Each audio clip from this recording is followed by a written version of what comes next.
Assalamualaikum warahmatullahi wabarakatuh. Perkenalkan, kami dari kelompok 7 Praktikum Lab akan mempersembahkan video tentang praktikum laboratorium keperawatan maternitas yang bertemakan tentang konseling KB. Selamat menyaksikan. Pak, Bu, saya dengan perawatnya, ada yang bisa saya bantu?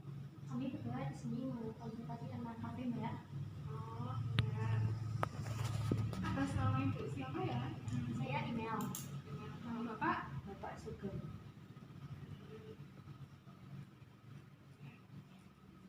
Bapak dan Ibu sudah berapa lama ya menikahnya? Kami sudah 2 tahun menikah. Sudah memiliki anak? Sudah. Berapa Umurnya anak 1 tahun. Oh iya. Tadi kan Bapak sama Ibu ingin saya tanya tentang KB ya. Bapak dan Ibu apakah sudah mengetahui KB itu apa? Ya, sedikit. Kalau boleh tahu apa ya? KB itu program yang buat menunda kehamilan itu ya. Oh iya, benar. Bapak dan Ibu sudah menggunakan KB apa kalau boleh tahu? Ya, kami sudah menggunakan KB, tapi saya masih menggunakan KB yang alami seperti hepatitis kalender, Mbak, seperti itu. Oh iya, kalau Bapak? Kalau saya biasanya pakai kondom. Oh iya. Bapak dan Ibu apakah sudah tahu mengenai jenis-jenis KB? Belum terlalu tahu. Oh iya, di sini saya akan menerangkan ya. KB itu ada 4 jenis. Yang pertama ada KB pil, KB susu, KB implan atau susu itu sama, lalu KB suntik dan KB IUD. Nah, yang pertama ada KB pil ya Bu, Pak. KB pil itu tuh mengandung 2 hormon pada perempuan, yaitu ada hormon estrogen dan progesteron. Nah, yang mencegah kehamilan dan hampir 100% efektif bila diminum secara rutin. Nah, efek samping dari penggunaan KB ini itu bisa perdarahan di luar haid, rasa mual, sama bercak hitam di pipi atau hiperpigmentasi. Kelebihannya bisa menurunkan resiko kanker serviks. Kekurangannya tuh rasa mual ini loh pada pemakaian 3 bulan pertama tuh. Lalu yang kedua ada KB suntik ya Bu. KB suntik itu ada 2, suntik 1 bulan dan suntik 3 bulan. KB suntik ini tuh mencegah terjadinya kehamilan dengan melalui suntikan hormon. Nah, sebelum disuntik, Ibu harus diperiksa dulu untuk memastikan kecocokan Ibu cocok tidak untuk menggunakan KB suntik. Kelebihan dari menggunakan KB suntik ini itu efektif, lalu pemakaiannya juga praktis, harganya relatif murah. Nah, efek sampingnya bisa menimbulkan jerawat, mual, perubahan warna kulit di tempat suntikan. Tadi kan saya sudah terangkan ya, jenis KB suntik itu ada 2, suntik 1 bulan sama suntik 3 bulan. Itu kalau yang 1 bulan harus dilakukan selama 1 bulan, jadinya kayak teratur per bulan kayak gitu. Kalau yang 3 bulan sudah jadinya per 3 bulan sekali. Tuh. Untuk yang 1 bulan itu resiko terhadap kesehatannya kecil, tidak berpengaruh pada saat Bapak dan Ibu berhubungan. Lalu yang 3 bulan itu mempunyai efek progesteron yang kuat dan sangat efektif, mengandung estrogen sehingga tidak berdampak serius terhadap penyakit jantung dan tidak mempengaruhi produksi ASI. Lalu yang ketiga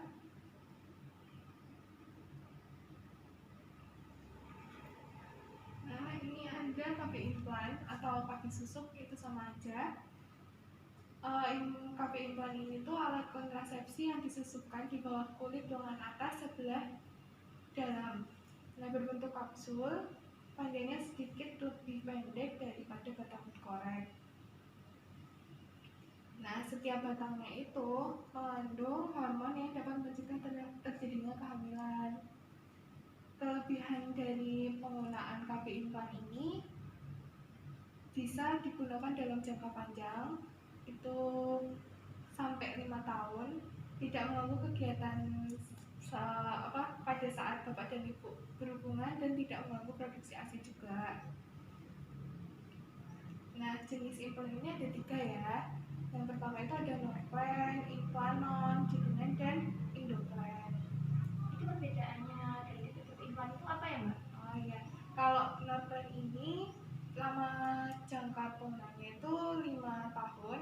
Kalau Implanon dan Jadilan dan Indoplan ini 3 tahun. Tuh, cuma perbedaannya itu sama.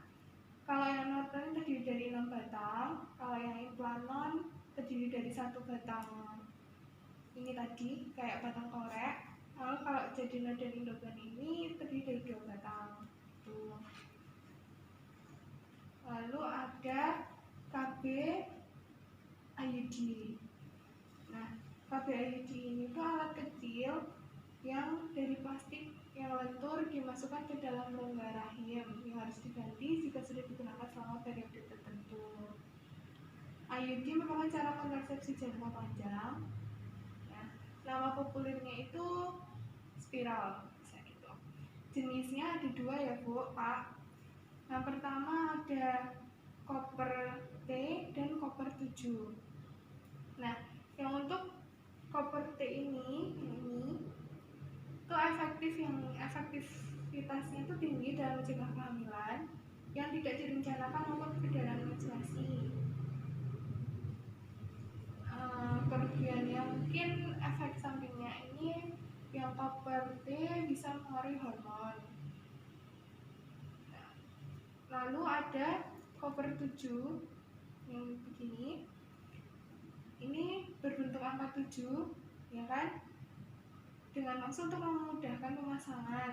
Jenis ini punya ukuran diameter batang vertikalnya sekitar 32 mm dan ditambahkan gulungan kawat lilitan tembaga. Fungsinya seperti halnya koper T untuk mencegah kehamilan juga. Kelebihan dari penggunaan koper T dengan kelebihan dari penggunaan koper 7 dengan koper T ini lebih efektif menggunakan koper T. Metode penggunaannya juga jangka panjang dan tidak mempengaruhi produksi ASI kecil. Sudah jelas ya untuk penjelasannya Pak Bu? Ya sudah jelas. Nah, ini saya tunjukkan macam-macam bentuknya. Nah, yang ini ada pil KB kombinasi yang terdiri dari hormon progesteron dan eksogen. Nah, untuk kombinasi ini membuat ovarium mengeluarkan sel telurnya, namun merangsang leher rahim atau cervix untuk menebal. Kalau yang progestin ini hanya berisi hormon progesteron aja. Soalnya kan tidak semua perempuan itu boleh mengkonsumsi hormon estrogen. Nah, maka dari itu ada pil KB yang hanya mengandung hormon progesteron saja. Tuh. Nah, pil KB progestin ini tuh sangat cocok untuk ibu yang menyusui. Nah, lalu ada KB suntik. Nah, obatnya ada yang kayak gini, ini untuk 1 bulan. Lalu ini yang untuk 3 bulan. Dan ini ada kondom untuk bapak, ada macam-macam. Lalu untuk KB implan atau susuk seperti kayak gini deh Bu, batang korek ya, seperti ini tapi lebih kecil. Lalu ada IUD atau spiral kayak gini. Lalu ada koper T. Nah, untuk pemasangan IUD atau spiralnya ini kayak gini deh Bu, soalnya dipasangkan di rongga rahim.